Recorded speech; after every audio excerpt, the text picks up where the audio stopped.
Mengiringi dengan pujian ini, mari kita tenangkan hati sejenak di hadapan Tuhan. Kita datang kepada firman Tuhan. Mungkin ini bukan baru pertama kali kita dengar dan baca firman. Tapi hari ini biar kita boleh memperdengarkan isi hati kita kepada Tuhan.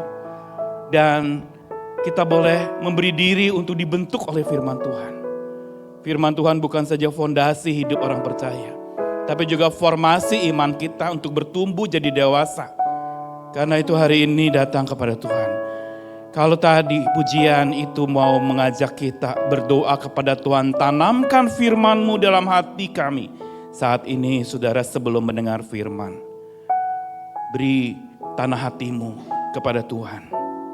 Biar Tuhan gali, Tuhan cangkul kalau masih keras. Tanah hatimu berikan kepada Tuhan supaya Tuhan olah menjadi tanah gembur dan siap ditanami firman Tuhan. Mungkin tanahmu adalah tanah seperti tanah yang berbatu, yang bersemak duri, tanah yang dangkal, bukan tanah yang gembur. Hari ini berdoa, bilang Tuhan, ubah tanah hatiku jadi siap ditanami firman Tuhan. Ubah tanah hatiku menjadi gembur dan siap berkonsentrasi kepada kata-kata Tuhan. Melampaui kata-kata dunia ini yang menggelisahkan. Melampaui berbagai macam berita viral yang mencemaskan. Mari datang kepada Tuhan. Minta Tuhan, ini tanah hatiku, aku berikan kepadamu. Aku bawa Tuhan. Ubah, garaplah itu, siap ditanami. Cangkulah bila itu keras. Timbunlah bila itu dangkal. Tambahilah dengan tanah kasih-Mu. Hati yang Engkau berikan kepada kami. Hati yang baru, hati yang tanpa berhala, hati yang mengutamakan Kristus.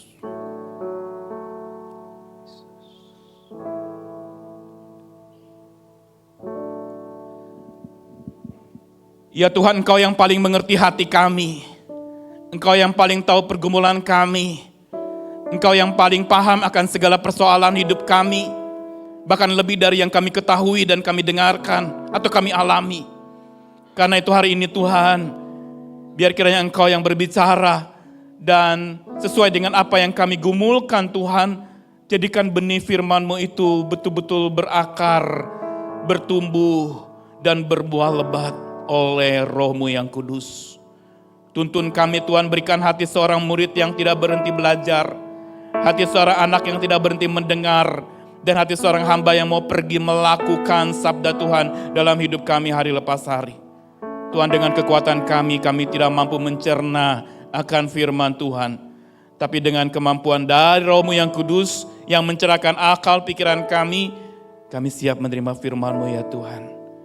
Tanamkanlah itu di hati kami yang sudah Tuhan gemburkan terlebih dahulu. Ini kami datang berserah kepada-Mu. Dan memohonkan karya Kristus terjadi hari ini. Mulai di hati kami, di jiwa kami, di mental dan spiritual kami. Dalam kasih Kristus sabda hidup itu, oleh pertolongan Allah Bapa Surgawi dan bimbingan pencerahan Roh Kudus, kami mau mendengarkan firman Tuhan. Semua yang percaya katakan amin. Shalom. Apa kabar? Baik, puji Tuhan. Saudara-saudara, ibadah bukan sekedar kita datang sebagai sebuah kebiasaan baik. Tapi ibadah adalah sebuah kesempatan di mana kita memberi diri untuk diperbaiki lagi. Dicas lagi kalau yang sudah low bat, energinya, semangatnya. Diisi lagi kalau sudah mulai kosong, tangki bensin hati kita ini sudah menuju huruf E, empty. Datang kepada Tuhan. Saudara, tema kita hari ini adalah not me but Christ. Kita baca sama-sama 1, 2, 3. Not me but Christ. Sekali lagi.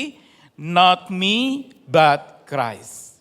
Saudara-saudara, tema ini adalah sebuah tema yang sebenarnya satu hal yang biasa, tetapi menjadi sesuatu yang tidak biasa.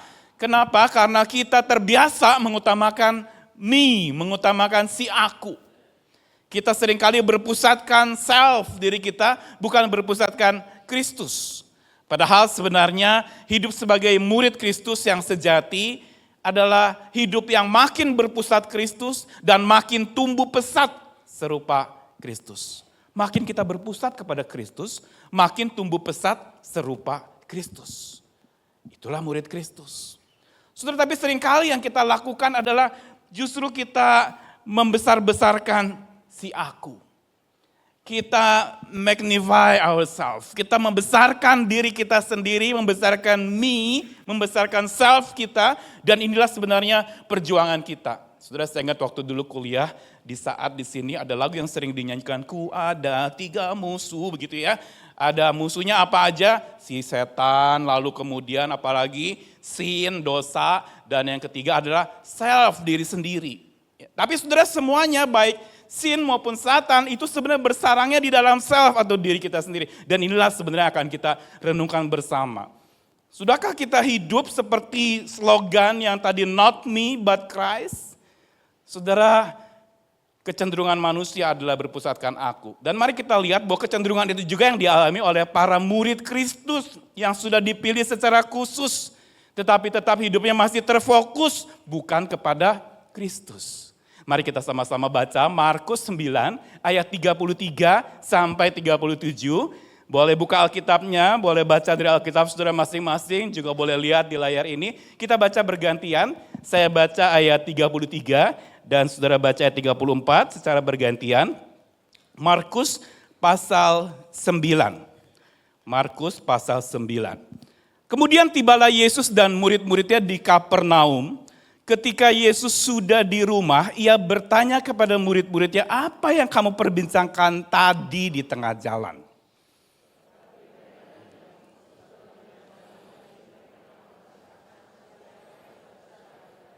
Lalu Yesus duduk dan memanggil ke-12 murid itu, katanya kepada mereka, jika seseorang ingin menjadi yang terdahulu, hendaklah ia menjadi yang terakhir dari semuanya dan pelayan dari semuanya.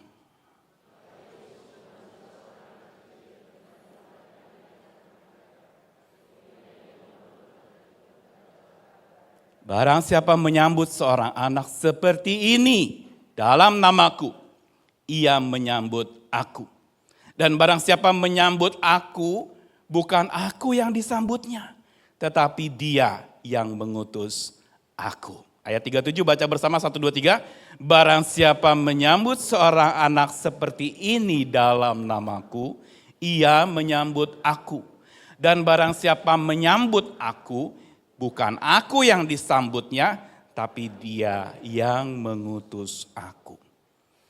Saudara-saudara, diskusi para murid tidak jauh dari pergumulan tentang me-centered. Tentang kehidupan yang berpusatkan kepada aku.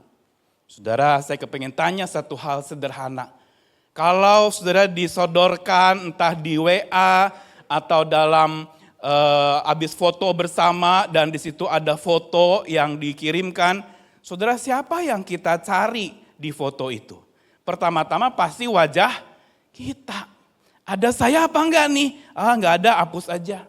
Ada saya bagus lagi nih, wah jadiin profil deh. Saudara, seringkali memang umumnya kita pasti akan suka sekali untuk melihat kepada diri kita sendiri. Tapi celakanya kadang-kadang kalau kita berpusatkan kepada diri sendiri, seringkali malah kita jadi berjalan sendiri-sendiri dan tidak peduli dengan yang lain. Apalagi sekarang dengan mesin yang ada di tangan kita, manusia berkomunikasi lewat mesin, lama-lama manusia menjadi mesin, dimesinkan oleh mesin. Yang smart akhirnya hanya handphone dan kita menjadi tidak smart lagi. Saudara-saudara, bulan ini tanggal 1 sampai 31 Mei, itu dicanangkan sebagai bulan kesadaran kesehatan mental. Mental Health Awareness Month. Yang mencanangkan ini adalah American Mental Health, sebuah lembaga di Amerika yang tanggal 1 sampai 31 Mei tiap tahunnya mulai dari tahun 1949 mereka begitu aware dengan kesehatan mental. Kalau bulan Oktober adalah bulan kesehatan mental sedunia, maka bulan Mei oleh lembaga ini disebut sebagai bulan kesadaran kesehatan mental. Saudara-saudara, yang menarik adalah bahwa Mereka memakai simbol green ribbon, yaitu pita berwarna hijau. Waktu ditanya, kenapa pita berwarna hijau? Lalu mereka mendeskripsikan lambang hijau itu adalah tanda berjalan terus, life goes on. Kalau kita di lampu lalu lintas, merah tandanya apa? Berhenti. Kuning tandanya apa? Hati-hati ya, siap-siap. Lalu kemudian yang hijau, jalan terus. Saudara, ini sebenarnya semangat Paskah kan? Saudara, Paskah menunjukkan dan mengantarkan kita kepada sebuah semangat untuk jalan terus. Tidak berhenti pada kematian dan kematian tidak bisa menghentikan kita. Terus berjalan, bahkan ketika Yesus sudah bangkit, dia terus berjalan melawat orang-orang di tempatnya masing-masing dan menyatakan dirinya. Menandakan bahwa life goes on, aku hidup dan karena itu hiduplah berjalan bersama. Sebab aku hidup maka ada hari esok. Because he lives I can face tomorrow, saya bisa hadapi hari esok. Saudara-saudara, kesehatan mental sebenarnya berkaitan dengan self atau diri kita sendiri. Slogan yang dicanangkan oleh lembaga di Amerika itu adalah you are not alone. Selalu mereka menekankan orang yang sehat mental ada orang yang berani mengekspresikan perasaannya, berani mengekspresikan segala pergumulannya, tidak mendam sendiri, tidak lalu kemudian memikirkan sendiri dan tidak mencari kawan atau rekan untuk berbicara. Makanya saudara-saudara, orang-orang di Amerika kalau ke tempat konselor atau konseling atau psikolog atau psikiater itu biasa. Di sini mungkin kita udah anggap ada sedikit gangguan orang ini ya. Tapi di sana sangat biasa. Kenapa? Karena dilatih untuk buka pergumulanmu, perasaanmu. Bebaskan itu supaya engkau punya mental yang sehat. Saudara, ketika kejadian seorang anak pendeta bunuh diri saudara-saudara di sebuah kota di Jawa Timur ini, saudara pendeta itu bersaksi. Dalam sebuah speech dia bilang apa? Kami gagal menjadi orang tua. Lalu dia nasihati kepada orang yang mendengarkannya pada waktu itu. Sediakan ruang bicara untuk anakmu. Sediakan ruang bicara untuk dia ceritakan perasaannya apapun itu yang sedang menjadi pergumulan, apapun itu yang sedang menjadi tantangan hidup dia. Perasaan yang sejujur-jujurnya mungkin benci, mungkin marah, biar dia ungkapkan dan kau dengarkan.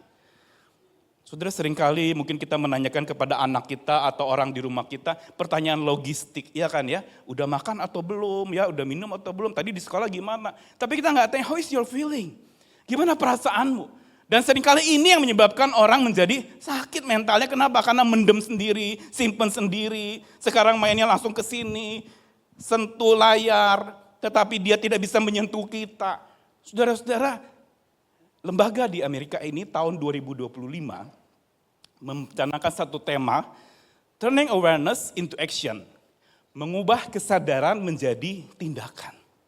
Nah saudara-saudara, bicara tentang green ribbon dan mental health yang menekankan you are not alone, kita kembali lagi melihat kepada diri kita sendiri. Bahwa kita seringkali maunya alone kan.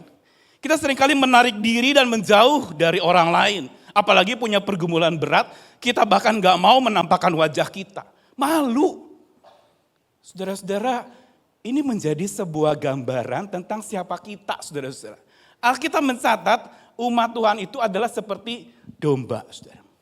Domba yang selalu mau jalan sendiri, selalu menyelesaikan masalah sendiri, dan tidak pernah suka untuk berkumpul, bergaul.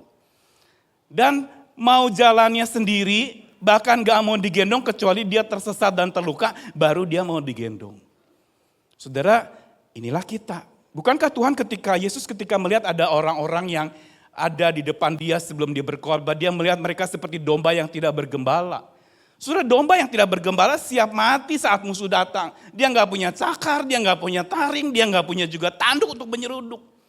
Tapi di sini kita melihat bagaimana domba satu-satunya andalannya, senjatanya adalah sang gembalanya.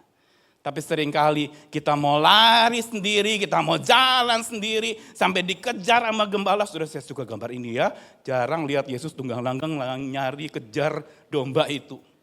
Saudara, seringkali kita seperti itu dan tidak sebenarnya self kita mulai merajai dan merajalela jiwa kita. Me itu memimpin. Nah saudara, inilah sebenarnya yang sering dipergunjingkan oleh para murid sampai Yesus bertanya, apa sih yang kamu perdebatkan tadi di tengah jalan? Saudara, ini bukan satu bagian saja. Beberapa kali didapati murid-murid ketika diskusi nanya, siapa yang terbesar di antara kita? Siapa yang jadi nomor satu? Saudara, bahkan sampai ada seorang ibu yang kasih tahu, tolong ya anak saya ya guru, satu di kananmu, satu di kirimu nanti di kemuliaan ya. Saudara, mereka mikirinnya posisi dan posisi. Tidak pikir relasi dan relasi. Padahal Yesus datang tidak menyediakan posisi. Yang dia sajikan adalah relasi. Dalam kemuliaannya pun ada relasi di mana kita memuji dia siang dan malam. Saudara-saudara yang dikasihi Tuhan Yesus Kristus, kalau kita lihat akhirnya memang hidup kita menjadi seperti gambar ini, saudara-saudara. Self-centered identity. Identitas kita menjadi berpusatkan kepada diri. Dan pandangan kita tentang dunia ini juga adalah berpusatkan kepada diri. Prioritas hidup kita juga adalah berpusatkan kepada diri. Dan cara hidup kita juga berpusatkan kepada diri kita sendiri. Saudara, what is in the middle of sin? Coba bayangin di depanmu ada huruf besar. Dosa dalam bahasa Inggris apa? S-I-N. What is in the middle of sin? Aku. Martin Luther pernah mengatakan bahwa dosa nggak usah dideskripsikan panjang lebar. Cukup memberitahu bahwa ketika orang mengedepankan si aku, dia berdosa. Bahkan dalam ibadah dan pelayanan di depan yang dikedepankan adalah si aku dan bukan Tuhannya. Kita sedang melakukan sebuah pemberhalaan. Karena pemberhalaan itu kita benar-benar hanya menyembah. Yang kita sembah itu sebagai objek, bukan subjek. Dan pada saat itulah ketika yang kita sembah menjadi objek, itu sama dengan penyembahan berhala. Saudara, kalau kita sembah ibadah hari ini, kita sembah puji-pujiannya, mungkin kita sembah dengan segala tata caranya, dengan khotbahnya, kita sembah si pengkhotbahnya mungkin, atau mungkin para pemain musik, para pelayan, gembala di sini. Saudara-saudara, kita sedang menggeserkan posisi itu. Saudara, kalau self yang memimpin, maka no Jesus. Nggak ada Yesus, nggak ada tempat buat Yesus. Karena self yang memimpin. Dan ini yang ada di dalam benak para murid, saudara-saudara. Mereka adalah murid-murid yang lalu akhirnya menjadi berpusatkan kepada me. Berpusatkan kepada aku, saya. Disinilah problem muncul. Dan saudara, 3 tahun kurikulum Yesus untuk membentuk 12 muridnya adalah kurikulum untuk membawa mereka from me to Christ. From me to he, bukan him. Tapi dari kita kepada dia. Dan 3 tahun itu pun masih belum cukup, ditambah bonus 40 hari. Yesus menampakkan diri setelah bangkit. Dia lawat satu-satu untuk menunjukkan aku hidup. Aku yang harusnya pusat dan kamu bukan pusat. Aku bangkit, aku menang. Dan kalahkan dirimu sendiri. Self itu adalah godaan terbesar di dalam hidupmu. Saudara, orang yang hidupnya dan murid yang berpusatkan kepada me, maka dia akan terus dikendalikan oleh ambisi pribadi. Orang yang me-centered, Tuhan hanya ditempatkan saat dibutuhkan. Baru dicari ketika ada problem. Baru didatangi ketika kita sedang ada dalam sebuah ikatan beban berat. Oh, hutang yang banyak, aduh kehilangan pekerjaan. Saudara, jumlah pengangguran makin bertambah. Kemarin ada diskusi di grup WhatsApp kami, di grup majelis itu. Ada yang menyampaikan jumlah pengangguran tambah lagi.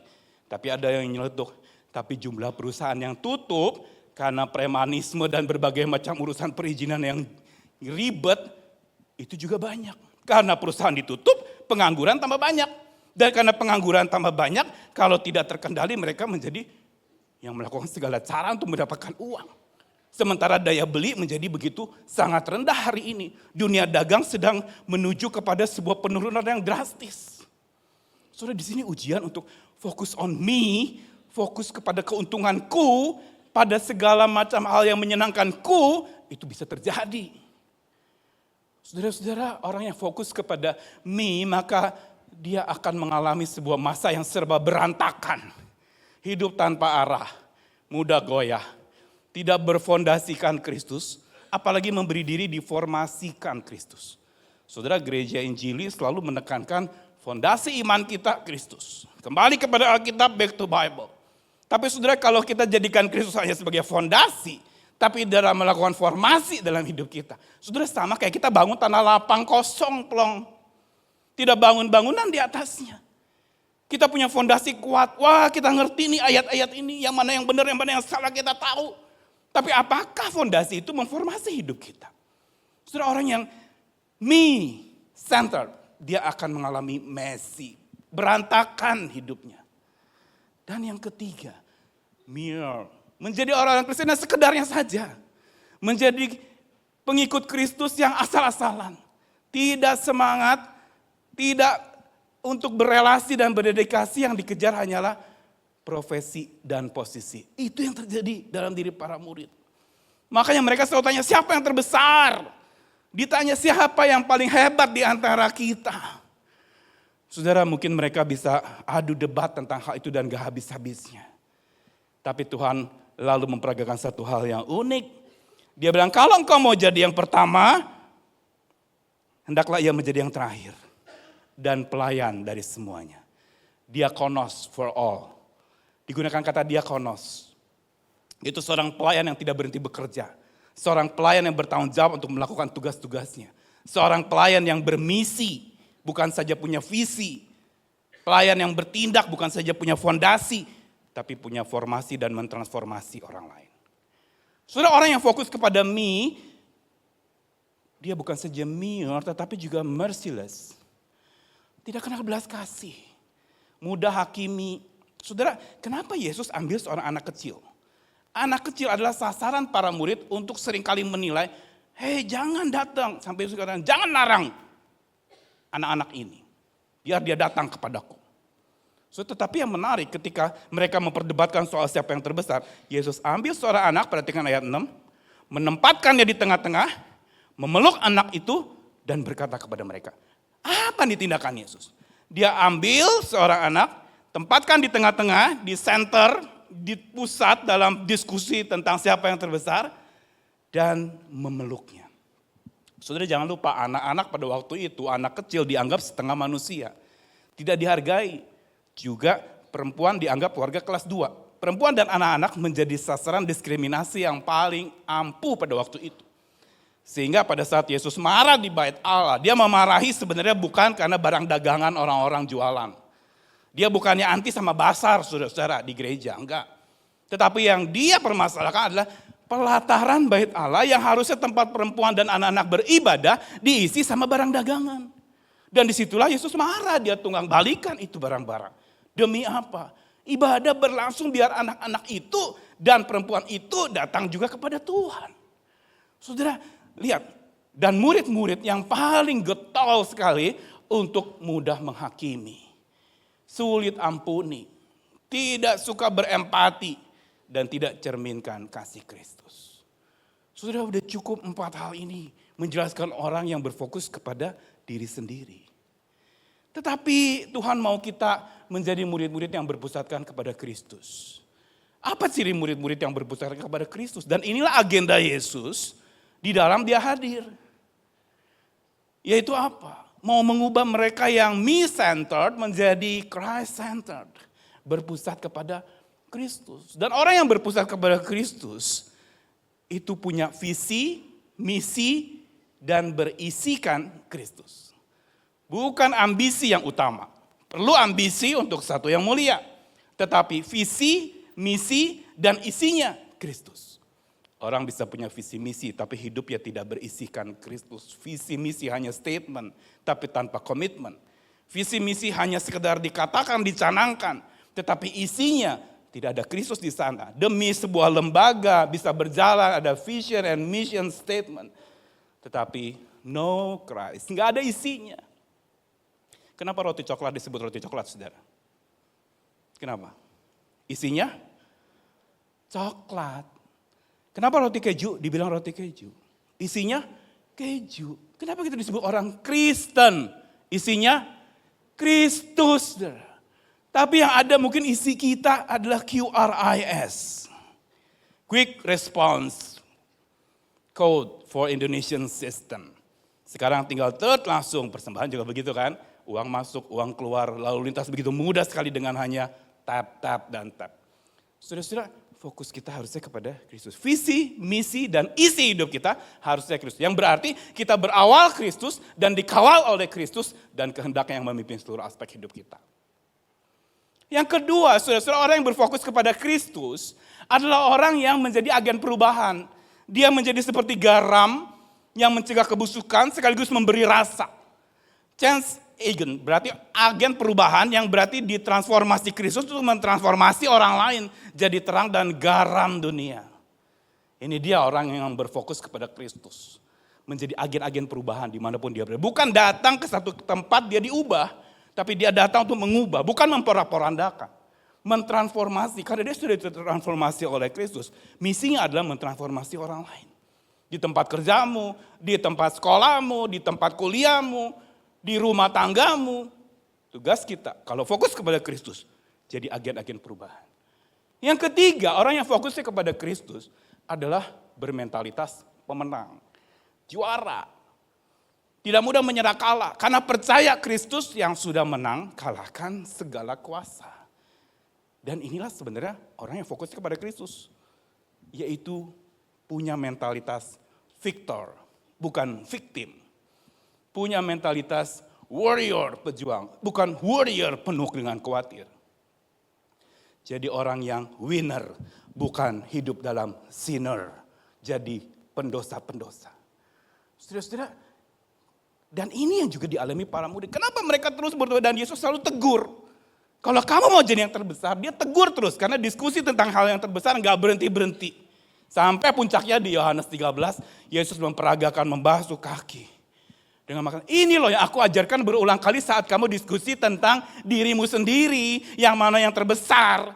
Aku lakukan ini, yang terbesar adalah bukan yang dilayani, tapi yang melayani. Dan dia bersihkan kaki para murid. Saudara, orang yang fokus kepada Kristus adalah orang yang jadi channel of God's blessings. Menjadi penyalur berkat Allah. Mengalirkan kasih, damai, dan berkat pada sesama. Jadi saluran kebaikan dan kebenaran di tengah dunia. Saudara, sekarang mau fokus on me. Yang merciless, yang mere. Yang me fokus itu berarti hidup dengan ambisi dan posisi. Atau kita mau fokus kepada Kristus. Yang bervisi, misi, dan berisikan Kristus. Yang mentransformasi orang lain. Dan ditransformasi oleh Kristus senantiasa memberi diri diubahkan. Jadi saluran berkat Allah. Dan menjadi orang-orang yang bermentalitas pemenang. Tidak kalah oleh keadaan. Tapi yang menguasai keadaan. Saudara, kita bisa saja kehilangan pekerjaan. Tapi jangan sampai kehilangan pekerjaan Allah yang sedang bekerja melalui kita. Jangan-jangan kita kehilangan pekerjaan. Untuk Tuhan mau menyatakan pekerjaan lain. Yang jauh lebih bernilai dan berarti buat hidup kita. Saudara, mungkin ada di antara jemaat yang mengalami pengangguran. Tapi Tuhan tidak pernah nganggur melayani dan mengasihi kita. Amin. Dia terus bekerja. Karena kalaupun kau kehilangan pekerjaan di satu tempat, ingat Tuhan gak pernah berhenti bekerja untuk membuat engkau jadi orang yang bermentalitas pekerja dimanapun kau berada. Enggak bicara soal tempat, enggak bicara soal nafkah, tapi bicara soal pribadi-pribadi pekerja yang tidak pernah berhenti bekerja. Karena Tuhan selalu bekerja. Sekarang pertanyaan, di mana Kristus ditempatkan dalam hidupmu? Di urutan pertama atau pusat utama? In the first place of your life atau in the central place of your life? Apa bedanya urutan pertama dengan tempat utama atau pusat utama? Saudara-saudara, Kristus harusnya ada di tempat utama, pusat kita. Kalau pakai sistem linear, oh iya, ini kan carilah dahulu kerajaan Allah. Oke, Yesus pertama, kedua keluarga, ketiga itu adalah pasangan atau mungkin pekerjaan, keempat itu apalagi mungkin bermain-main, mungkin apa, dan semuanya kita susun. Kristus pertama tuh Pak, saya udah kasih dia sebagai nomor 1. Saudara, polanya bukan begitu. Kalau masih pakai sistem linear, kita salah kaprah melihatnya. Tapi saudara-saudara harusnya seperti ini.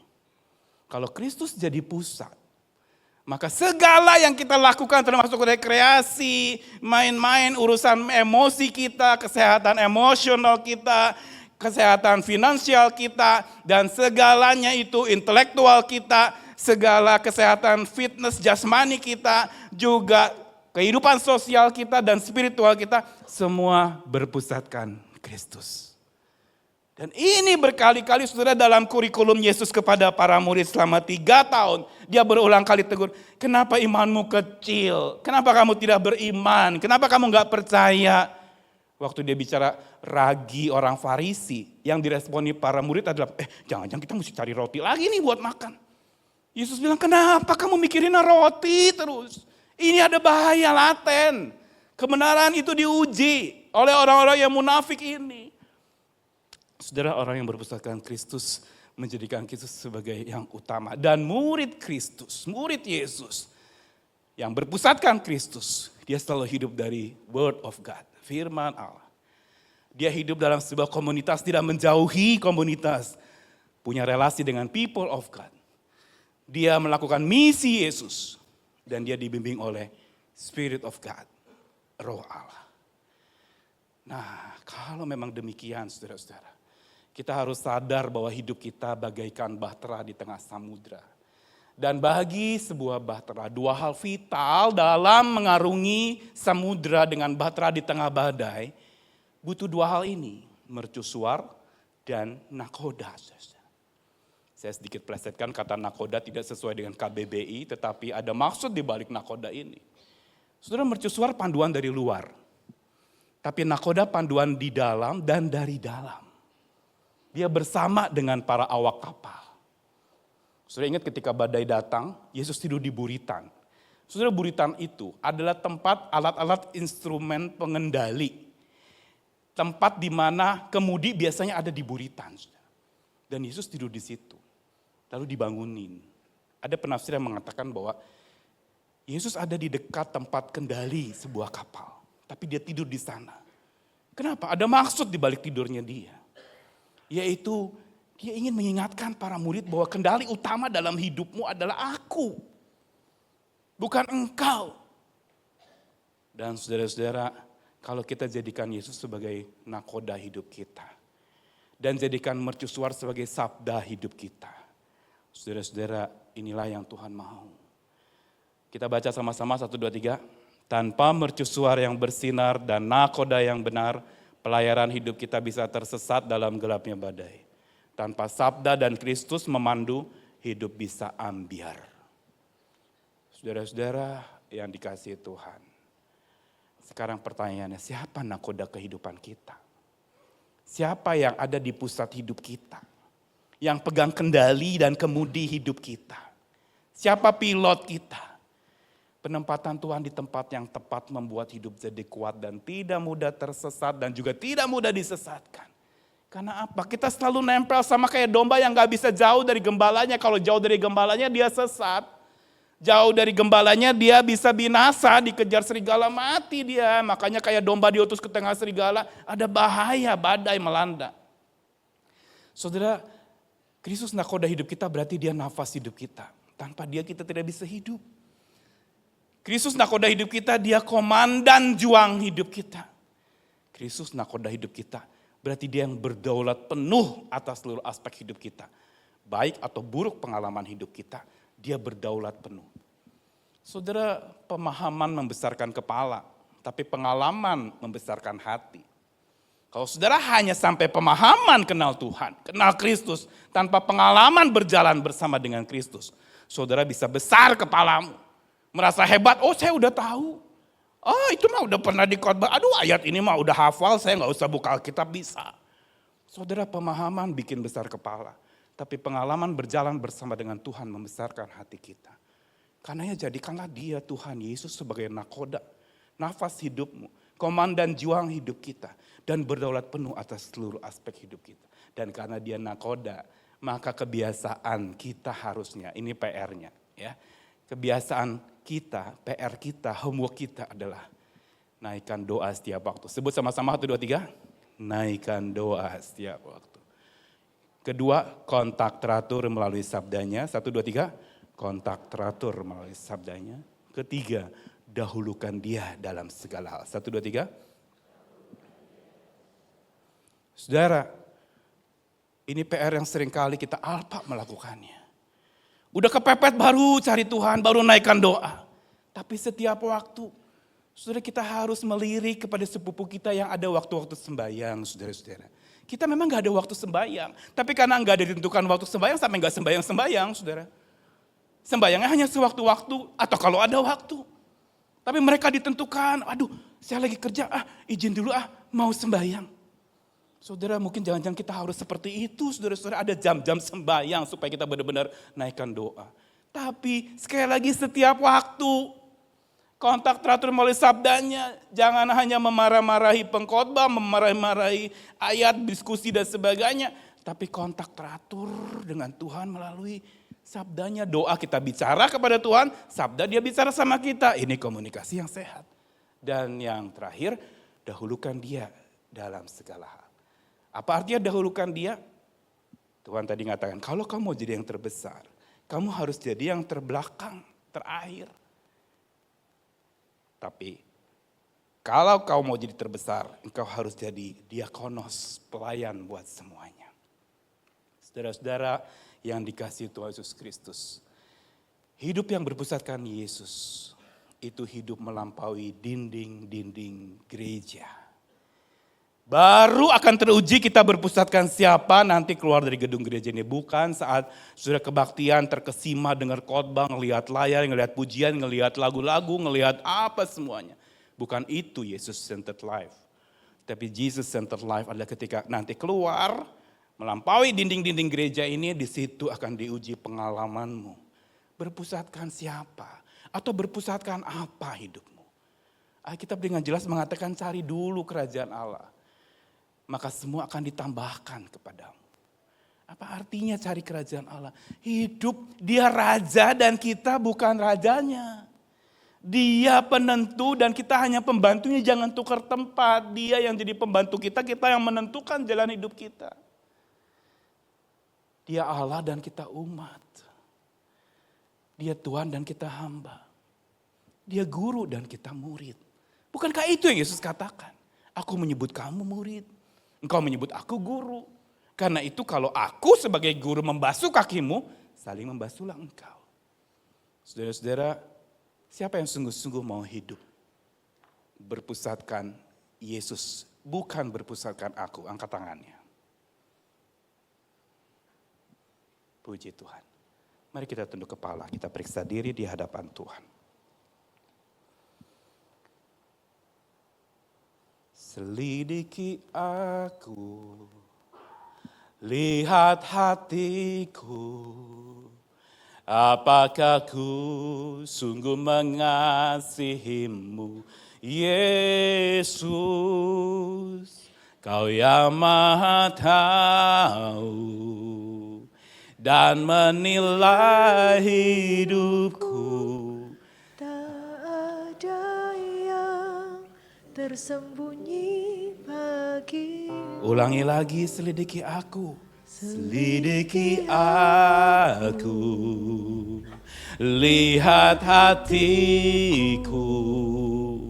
Apakah ku sungguh mengasihimu, Yesus, Kau yang Maha Tahu dan menilai hidupku. Tak ada yang tersembunyi bagimu. Musik saja. Saudara, periksa dirimu hari ini. Kita seringkali periksa orang lain gampang. Menginvestigasi orang lain mudah. Tapi introspeksi diri seringkali kita gagal. Kita kedepankan si self, me, aku yang di depan. Tapi kita nggak mau periksa si aku itu benar apa enggak. Kita nggak mau periksa self kita nih udah beres atau belum. Kita nggak mendeteksi ada kecurangan dalam hati kita. Ada berhala dalam hati kita yang kita sembah begitu rupa. Sampai kita melupakan siapa gembala hati kita sesungguhnya, yaitu Yesus yang harusnya bertahta. Mari hari ini datang kepada Tuhan. Periksa hatimu. Dalam dunia pertanian, tanah menempati urutan vital yang utama untuk tumbuh-tumbuhan bisa tumbuh di sana. Mau benihnya bagus tapi tanahnya rusak, gak bisa tumbuh. Mau dengar khotbah bagus tapi tanahmu keras, gak bisa tumbuh. Dengar firman Tuhan mempesona, engkau dengarkan sampai telinga saja tapi gak turun ke hati karena tanahmu dangkal. Hari ini datang, berintrospeksi. Latihan ini jadikan sebuah disiplin rohani, memeriksa diri, bukan periksa orang lain, kesusahannya, kelemahannya, kecurangannya. Orang yang berpusatkan Kristus akan dipenuhi oleh compassion from Christ. Tidak ada kesempatan menghakimi, yang ada melayani. Menjadi channel of God's blessing. Menjadi agen-agen perubahan. Menjadi pribadi-pribadi yang terus bervisi, bermisi, dan berisikan Kristus. Mari bawa doa kepada Tuhan. Bagian apa yang kau belum pernah ceritakan kepada Yesus? Mungkin pergumulan seksualmu, mungkin hal-hal yang kau pikir tabu ngomong sama Tuhan. Hari ini ngomong, bilang sama Dia.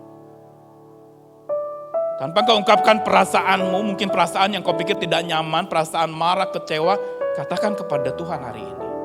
Mazmur adalah sebuah mazmur, catatan dalam Alkitab yang mengajarkan kita untuk punya kesehatan mental karena kita berani terbuka kepada Tuhan. Bicara apa yang dirasakan seperti para pemazmur katakan. Mengapa tertekan hai jiwaku? Ya Allahku, mengapa engkau meninggalkan aku? Berapa lama lagi kelaliman ya Tuhan? Hari ini belajar buka diri kepada Tuhan. Yang orang lain mungkin gak tahu. Mungkin pergumulan-pergumulan dalam hatimu. Kesusahan-kesusahan dalam hatimu. Orang yang berfokuskan kepada Kristus selalu naikkan doa. Dia nakoda hidupmu. Ikuti komandonya.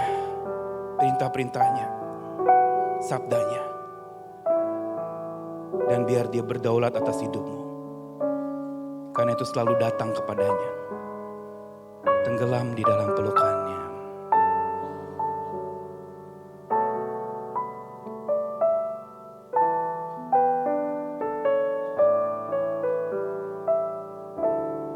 Telah kulihat, mari berdiri. Telah kulihat kebaikanmu yang tak pernah habis di hidupku. Ku berjuang sampai akhirnya kau dapati aku tetap setia. Telah kulihat, sekali lagi, lihat kebaikan Tuhan. Telah kulihat, lihat kebaikan yang di atas keburukan hidupmu. Yang tak pernah habis di hidupku. Bilang, Tuhan, saya mau berjuang sampai akhirnya kau dapati aku tetap setia. Ku berjuang sampai akhirnya kau dapati aku tetap setia. Mari berdoa, ikuti kata-kata saya sekalimat demi sekalimat. Tuhan Yesus, kami datang berserah diri kepadamu. Ampuni kami ya Tuhan. Kalau kami lebih suka mengedepankan diri kami sendiri, si aku kami, yang malah membawa kami kepada dosa. Bahkan mengingkari kebenaran kami butuh Tuhan. Tuhan, hari ini kami datang kepadamu. Ubahlah hati kami Tuhan. Jadi hati yang berpusatkan Kristus. Hati yang dipimpin oleh Kristus. Dituntun oleh Yesus. mengarungi segala pergumulan hidup. Melalui berbagai macam tantangan dan pertentangan. Biar hati kami terarah kepada Kristus. Ajari kami Tuhan, mengawali segala sesuatu bersama dengan Kristus. Dan memberi diri untuk dikawal oleh Kristus. Dalam apapun juga yang kami katakan, yang kami pikirkan, yang kami kerjakan. Jadilah gembala kami Yesus, agar hidup kami tidak tersesat dan tumbuh iman kami jadi pesat. Terpuji Engkau, Bapa, Putra, dan Roh Kudus. Kepadamu kami berserah. Ku berjuang sampai akhirnya kau dapati aku tetap setia. Silakan duduk, Tuhan berkati.